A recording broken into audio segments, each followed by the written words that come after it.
You're listening to Uncoupled and Unfiltered, the show for people smart enough to get out of the wrong relationship and bold enough to do it without losing their damn minds. Hosted by Ksenia Mensch, a divorce strategist and straight-talking badass, this podcast is your no-fluff, no-shame, take-control guide to surviving litigated divorce with clarity, guts, and zero regrets. Let's get into it. Here's Ksenia.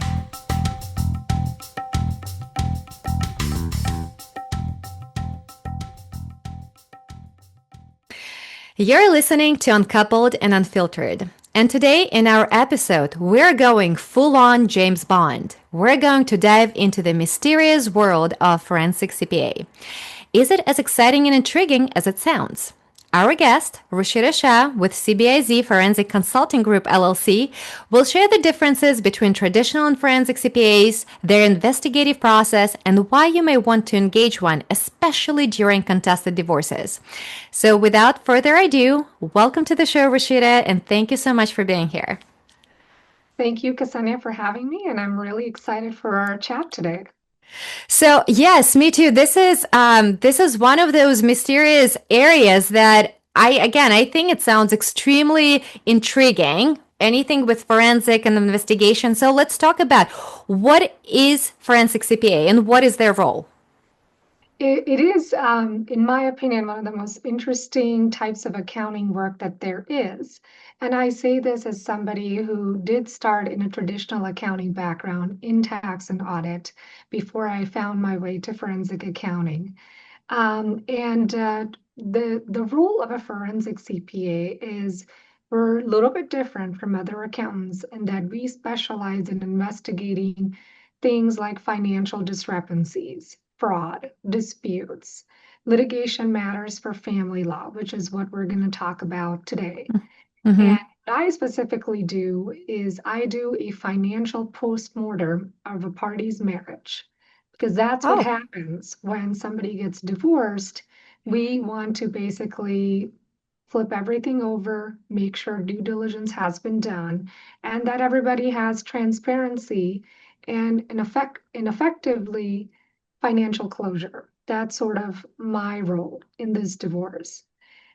So specifically what that means is I will prepare child and spousal support calculations. I'll make property division proposals. We'll trace separate property claims. We'll prepare lifestyle analysis to consider as part of support determination. Oftentimes there are extramarital affair allegations, so we'll consider doing a post-separation accounting to identify unauthorized spending. So our goal is that we want to use the work that we have done to help a client settle out of court in a mediation or private hearing, or if needed, we'll testify in court if the case is going to trial. Okay. Do you also do like a marital standard of living assessment? Sounds like this is a part of what you do as well. Yes, exactly. So the lifestyle analysis, also known Yes. as marital standard of living, is something we do day in and out. It's actually really fun because you learn a lot about a client's spending. And it's not just us accountants who's learning, it's oftentimes it's the client who gets a Mm-hmm. lot of clarity that, wow, these are expenses that we have and is very much part of our lifestyle and has been.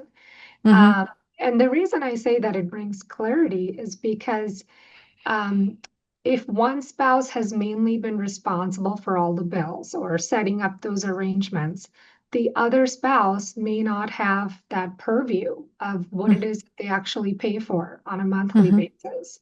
So doing this process, the lifestyle process especially, is as much educational for everybody as it is useful to the forensic process. Mm-hmm. I'm sure it can be pretty contested, especially by the high earner who knows that the marital standard of living will determine the potential spousal support. Child support usually is based on the semester, so it doesn't really matter as much. But spousal support, I think the standard of living goes into calculation of that, right? Yeah, that's exactly right. After many years, Disomaster has now been superseded by ex-spouse. So that's a little bit of a change in Okay. divorce world. Is it But a better change for the payor or payee or yeah, whoever receives the payment? I think the underlying formula and calculations are haven't changed. It's just the maker of this software has changed because Okay. this master has now been discontinued. So it has all the capabilities of just a master more or less. But I think going back to your point about the lifestyle analysis, certainly there is a lot of controversy that we might see. There's also multiple different ways to look at lifestyle. We can look at income-based lifestyle. We can do a bottom-up approach, which is an expense-based lifestyle. And Mm, it's a lot more expensive, but sometimes it's necessary for somebody who is has a lot of separate property or is maybe a trust fund beneficiary where they don't have a lot of taxable income. mm-hmm, And things can come up, like if parties have done certain things a certain way, like they've always supported a certain family member or given lavish gifts to friends, people can start to feel differently about those things in the aftermath. So a lot of things come up, and but it gives both parties the comfort of knowing that everybody has had a chance to comment on everything that's on the mm-hmm. table. Got it.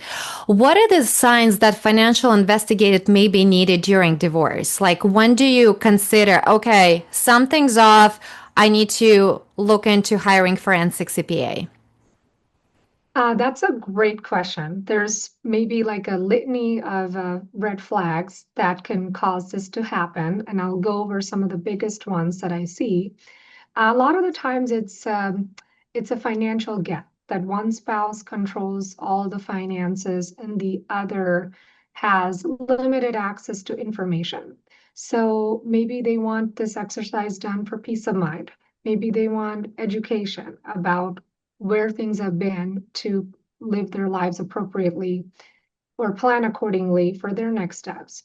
Or maybe they just want to make sure that everything has been accounted for fairly. Mm-hmm, All of that is kind of goes hand in hand sometimes.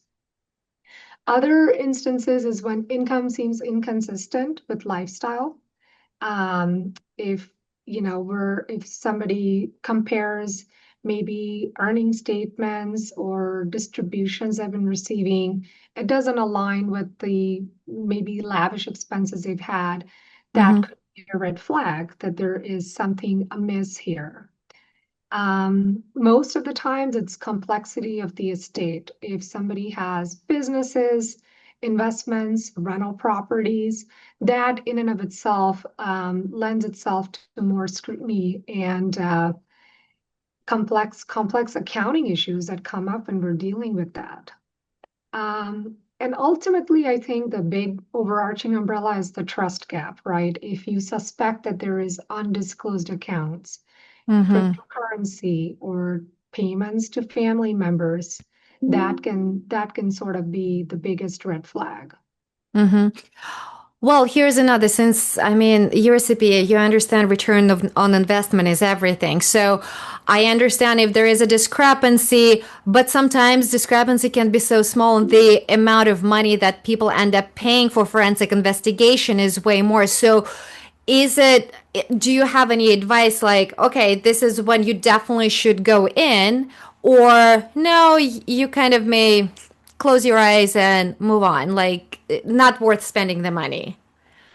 That's a great question. And it's really interesting because I get that question all the time.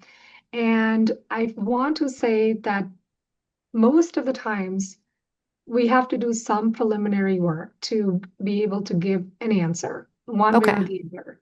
So there's a fine line between is it worth it, is it not worth it?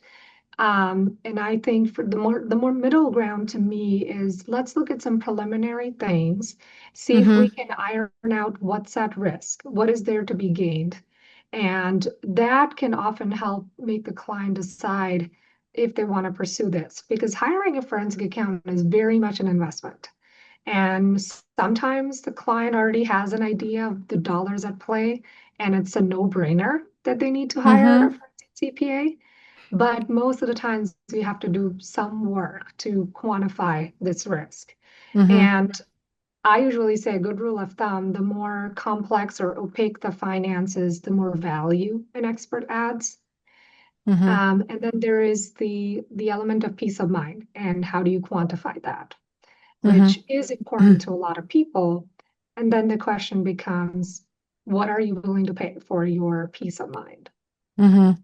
So it's almost like you can do almost like a consultation in a way, almost like a preview. This is where we're at currently. What are your thoughts? So if we dig deeper and you Sure. can say, because you've had so much experience working with different types of cases, you can look and be like, yeah, this may not be worth it because the difference is going to be negligent compared to what you're going to invest. Or maybe, yes, this is like a rabbit hole and you should look Absolutely. into spending money and figuring out what's going on with all the assets. Absolutely. And we try to do that as much as possible, sort of where we can, addressing things sort of like an onion. Can we peel these layers, Mm-hmm. reevaluate, and also give the client agency in their own divorce, right? Where it Mm-hmm. doesn't always have to be all or nothing. Maybe we can adjust the scope to address some things on a high level before we decide that we're going to completely open everything up, if that's what the client needs. Mm-hmm. So I have a question of representation. So when you are being hired, are you usually hired by one party who wants to dig deeper into the financials of the soon to be ex, or are you representing both parties? It could be either or. Okay. It depends on the clients themselves. Are they in agreement that they want a joint expert or not? I would say most of my cases were not retained jointly because it gives both parties ability to have whatever processes they want with their expert and a little bit more I guess there's a different atmosphere in a joint case versus a Mm-hmm. case that's been hired by one party. And there's also an element of trust, right? Where everything we discuss now has to be out in the open with all the parties. And Mm-hmm. that doesn't always work for every relationship. So it's really a question for our clients. What is the right thing for them, and will their ex-spouse be willing to go joint with them if that's what they Mm-hmm. want?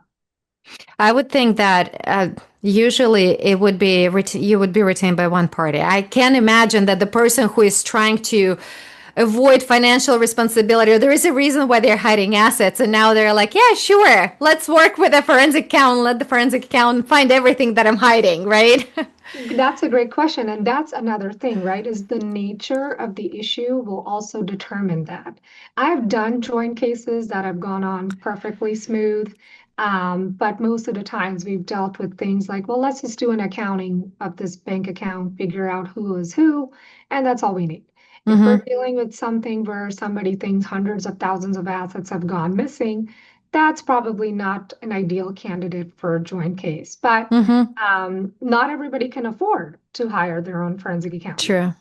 True. So sometimes, that is their only choice, and we will make ourselves flexible depending on what the client needs, so long as they understand the expectations of how the process will go. Mm-hmm. So, speaking of how to hide assets, not to teach people how to hide assets, how do you identify that there is financial deception present in the case? Let's see. I guess the best way to talk about that is a few examples. Mm-hmm. So for people who have commissions or sort of variable income, if they delay payments and we see massive payments coming in after the separation that are maybe inconsistent with what we've seen in the past. Okay. It could be most of the times what I do from a high level is I will look at the party's last 3 years of personal tax returns. And I ask the fundamental question of, does the income match spending? If if we see that somebody reports $80,000 in income and they're spending $150,000, that right there tells me that there's something else that's paying for expenses, and we have to look beyond income now.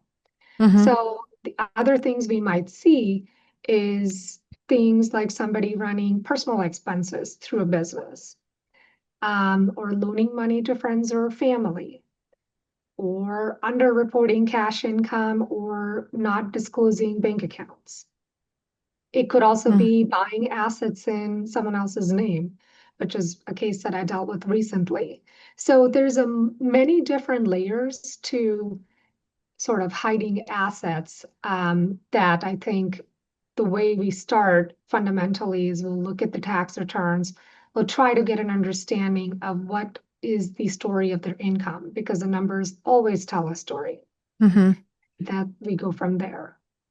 So you're basically looking at the history, establishing the baseline of the previous behaviors, because as we all know, divorce is not something people just plan to do. It kind of comes up and the behavior may change maybe leading a year up to divorce, depending on where people are.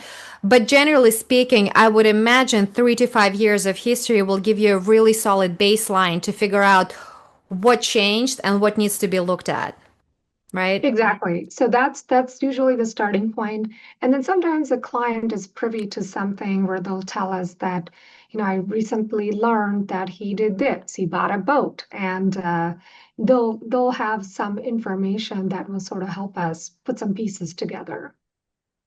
You mentioned some common methods people hide assets, like lending money to friends or buying assets in the name of others. Are there any other things or methods people use to hide assets, especially during divorce? These are some of the more common ones that I've seen. Occasionally, some cryptocurrency transactions Hmm. will come up. And with crypto, it's more about getting transparency more so than hiding assets. Mm-hmm. Um, but I think the most common is probably running expenses through a business or underreporting cash income. And it does create an element of sort of a gray area, right? When we're looking at somebody who's buying assets in their mother's name, for example, which is a case that I dealt with recently. Now you're talking about a third party. And generally speaking, to get records for a third party is a whole different ballgame than getting records for the parties that we're dealing with. Mm. So that can create a huge challenge for one party, because they usually have to convince the court as to why the court should allow them to do discovery on this third party. And as you can imagine, all the costs and everything that goes with Yes. that. Yeah, and I'm sure people also probably use trusts to hide, especially like if it's other family trusts and the money can be put in there so to hide assets. Have you ever heard about Cayman Islands? Have you experienced like Cayman Islands everywhere, right? When you hear in the movies, spy movies. Uh, Yeah. Okay. Yeah. So if we're talking about companies that are structured in a way where there is some tax strategies going on by using Cayman Islands, Bermudas. There's a whole litany of those types of places.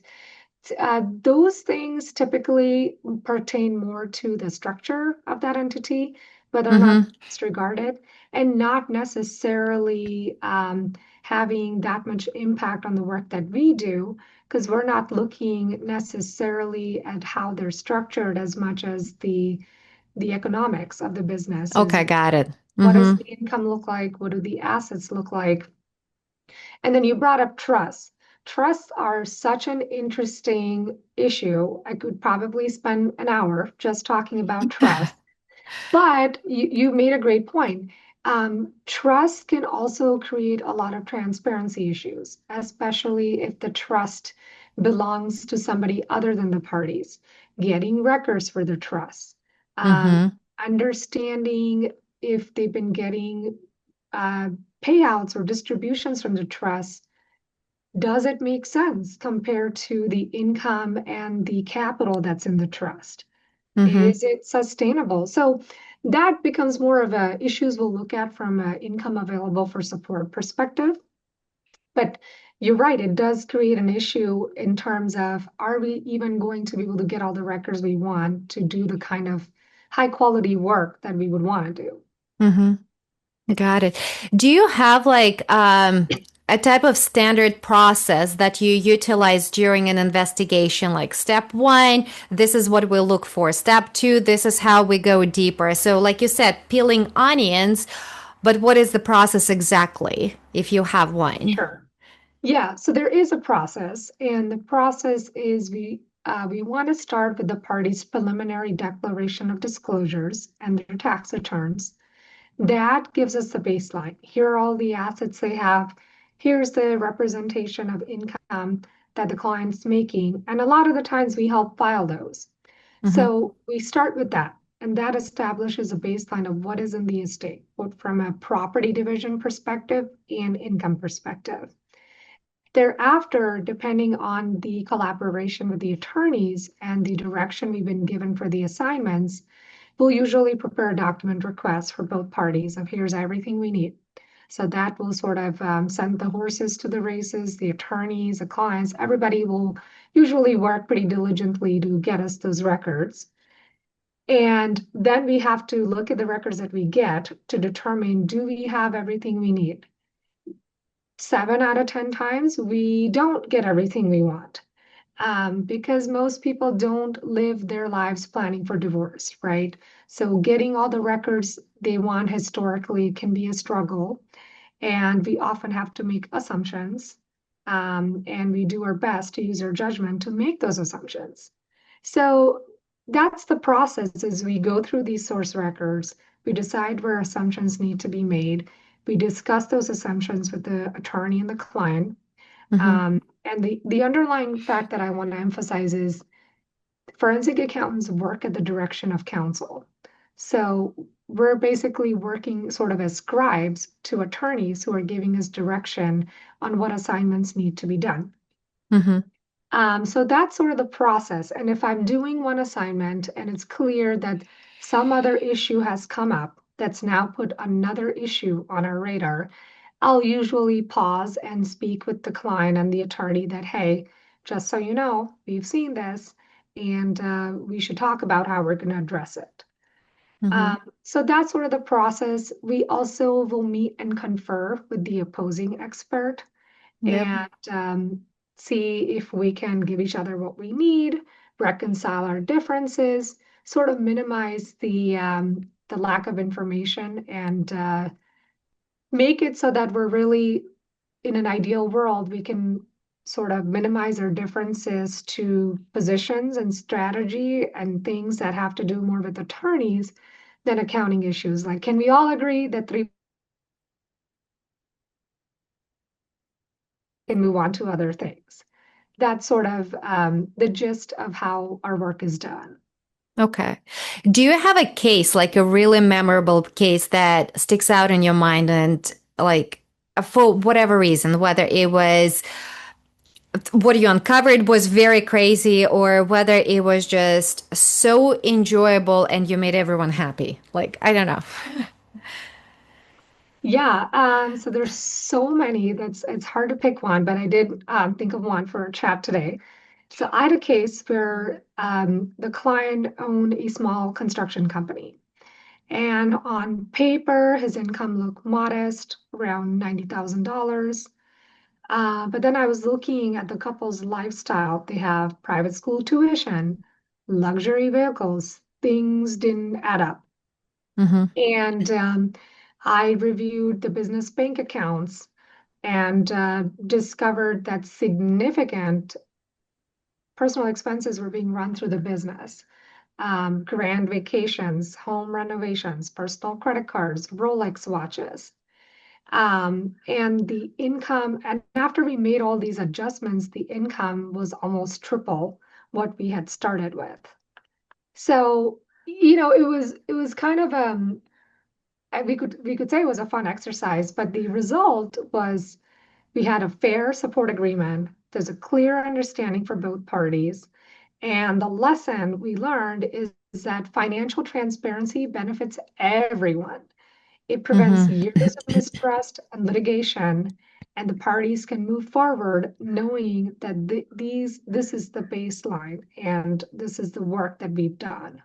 Mm-hmm. So it was a very interesting case because the more we looked at bank records, the more things we kept finding. I even found things where on the general ledger, it would say that a check was made to a specific vendor. When I look at the check, it was made to Rolex, for example, or something like that. Mm-hmm. And that's kind of rare that we would see that level of mistrust in the data, but it happens, and we can do the work to effectively reconstruct a lot of the books. Mm-hmm. So it's basically when you're a part of the divorce team, you are giving people peace of mind and put the trust back on the table because there is transparency. There is nothing more. I mean, everybody, if somebody wants to hide something, I'm sure they can, but it's less hiding and more exposed. So both spouses feel fair in a way. Exactly. And that's what we want to do because support, as we know, is something that's going to be probably in the picture for years to come. Yes. And we don't want one person to think, well, we didn't look at this and that. And 2 years later, I want to open up the books and look at everything again, because that's very expensive. Yes, it So is. we want to do the process the right way. There are instances where significant changes can happen that require modifications, and there's just no way around it. And Mm-hmm. we will do that if needed. But our goal isn't necessarily to plan on that. Mm-hmm. So you just want to close the chapter and move on. Like it's based on the years leading up to divorce and that yeah, what's done is done, like you said. Exactly. And that actually brings up a good point that I think we can talk about, which is the family law court is a court of equity. And in that court, the industry principles are that we look at historical data. The court frowns on hypothetical future projections. Yes.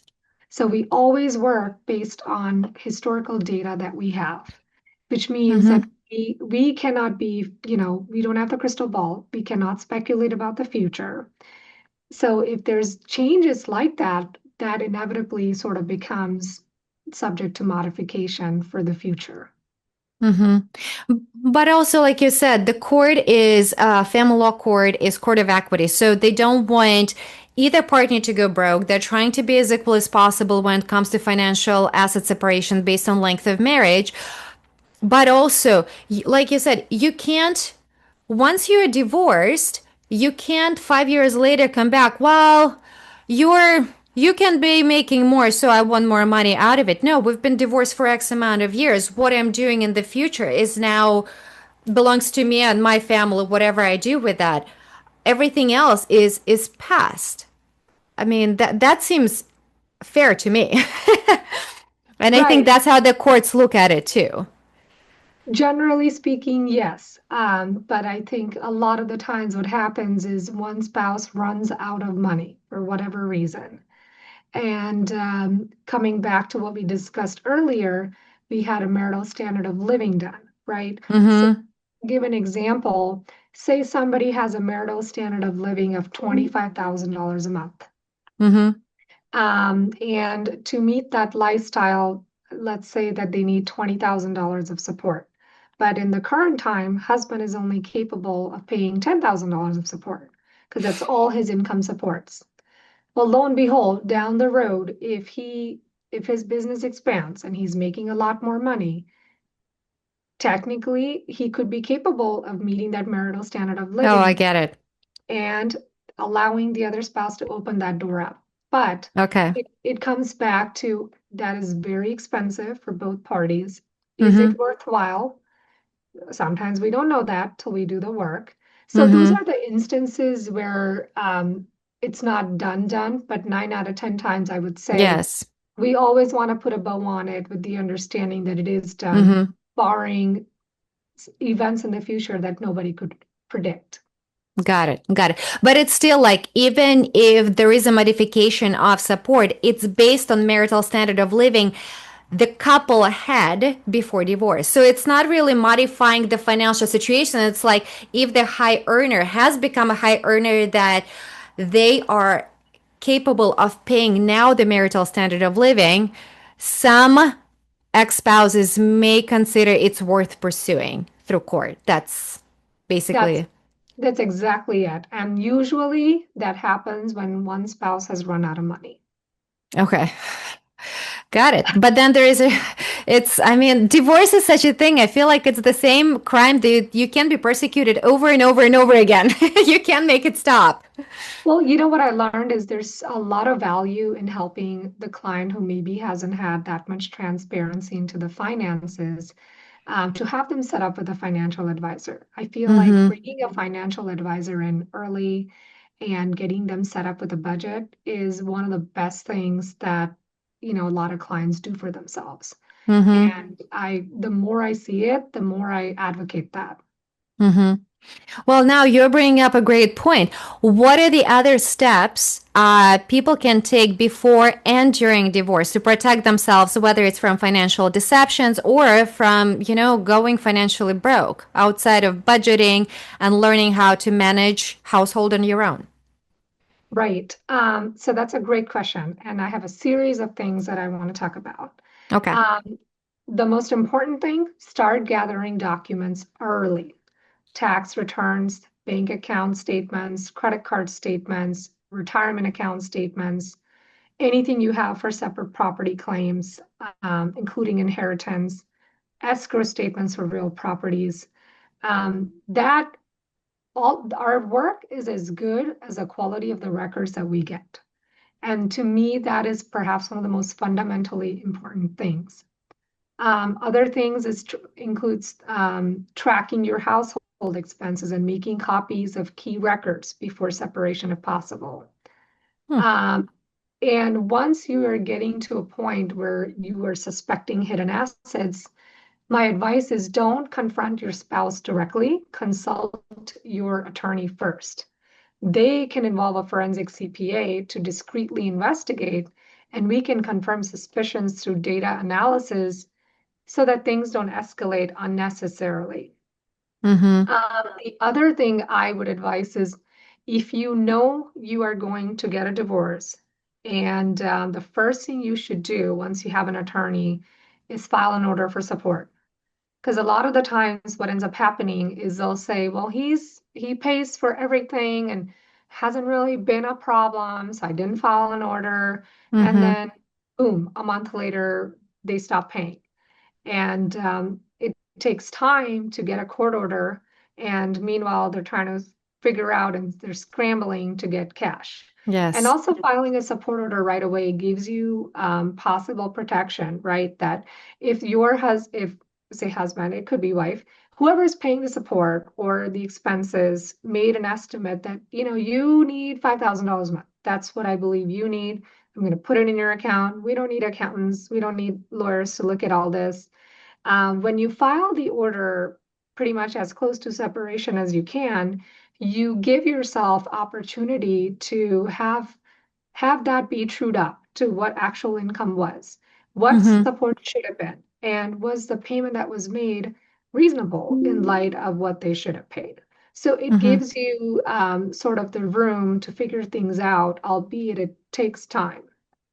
Yes, I have seen and heard of stories like you said. You kind of rely on the good faith of the spouse, higher earning spouse, and they will pay you until they don't. And when you go through court, it takes putting the hearing on the calendar, waiting, going, and getting the hearing done. So and then implementing. It's going to be effective this day of this month. So it does take a few months delay, and very frequently court determines that retroactively that spouse is responsible for payments. But in the meantime, the other spouse still has to figure out how to manage day-to-day activities without the payment. Exactly. And you just don't want to be kind of left hung out to dry because Yes. you didn't file the order in time. Yep. And one thing I wanted to say, going back to steps that they can take during the divorce, is once you are going through the divorce, you have your representation. Um, it's very important for anybody to be transparent and responsive. Provide documents that are being asked from you promptly if you have access to it. Mm-hmm. Be honest about what you know and what you don't know. And leveling the expectation that the goal is not to win. That's not what we do. It's for us to get the truth out in the open so everybody Mm-hmm. can find a fair and sustainable resolution. Because Mm-hmm. people come into it with the mindset that because I have a lawyer, I have to win. And that's not how this works. Mm-hmm. Yes, I agree. I always say divorce, there is no win-win in divorce. Like we both lost. We lost the family. We lost safety net. I mean, we're just going from one unit to two. So again, how is that? Who won? Nobody won. But let's at least Right. save the dignity. Let's save peace as much as we can. Let's be open, like you said, transparent, honest, so we can move on with lives as quickly as possible. Exactly. It's like you can drag your feet and kick and scream, or you can provide the information willingly and Mm-hmm. sort of keep this thing as short as possible because who wants to be in a 3, 4 year divorce? Nobody. There are a lot of people who actually do not want to give up. They like to fight for the sake of fighting because in their minds, they do want to win. So the longer they drag you through court, they feel, oh, I won by that. It's weird. Like I don't understand the dynamic, but I've seen it. It unfortunately it exists, and it's very expensive. It costs a ton of money to just Right. respond, and like you said, we will get the information that we need. The divorce will finalize, regardless whether you're kicking or screaming. It will end eventually. It's just a matter how much money do we have left in our pockets.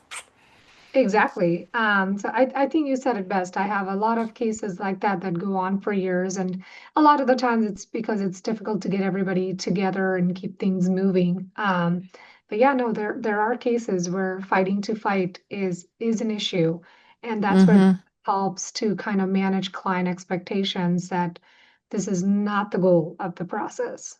Mm-hmm. Do you have advice on how to effectively work with a forensic CPA to make it easy on you, not overwhelming on the client? And one of the things you mentioned, try to provide information as quickly as possible, be as transparent as possible. Anything else? Because collecting historical financial data can be extremely daunting and overwhelming, especially when you go through divorce. You are like deer in the headlight. You do not know where to even start. Right. And that happens often is oftentimes clients don't know what a forensic accountant is. Mm-hmm. Suddenly they are told that they need to hire one, and now they have bills to pay on top Yes. of their lawyer. So there's a little bit of an adjustment that happens sometimes. But I like to think that most of our clients understand the value that we add and the financial closure that they get out of the process. I would say that one of the issues that sometimes comes up is most people have financial advisors, maybe people who manage their brokerage accounts. They have their tax preparer who does their tax returns, or they have bookkeepers who keep up the Mm-hmm. books of their business. And they have these long-standing relationships with them.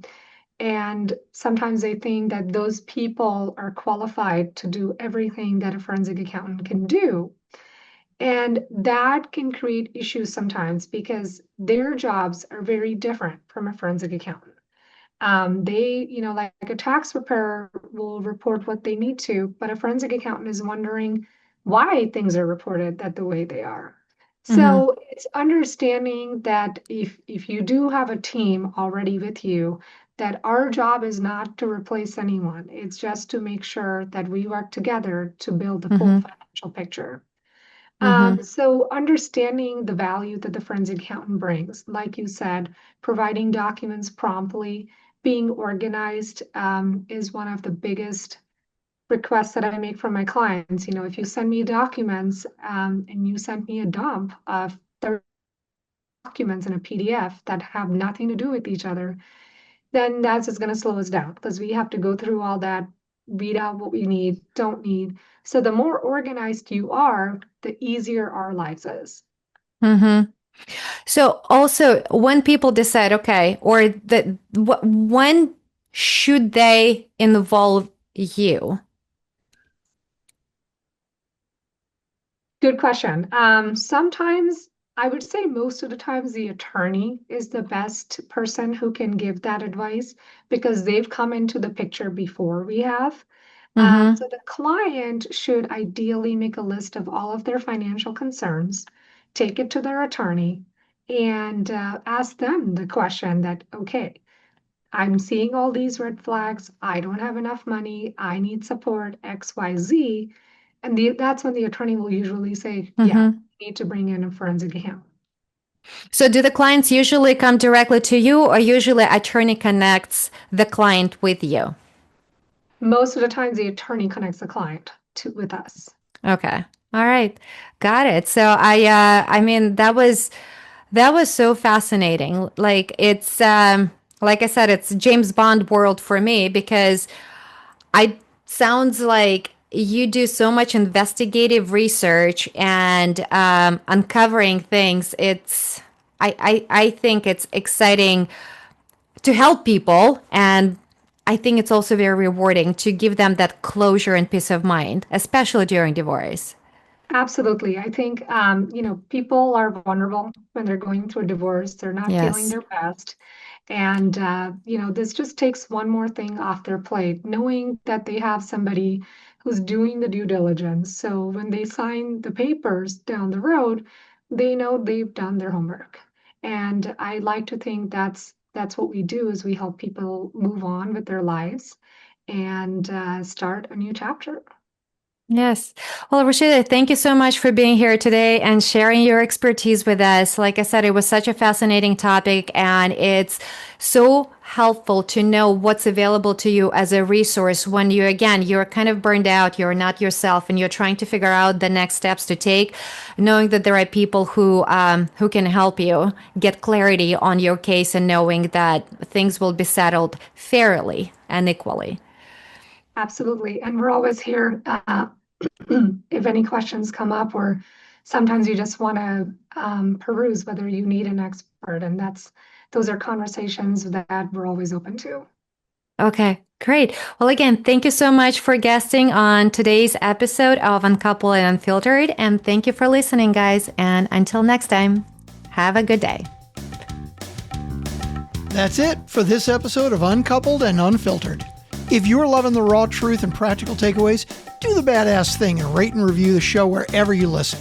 It helps more good people find their way out of the chaos. And check the show notes. Yeah, we actually put some useful stuff in there. Resources, links, tools, go grab what you need.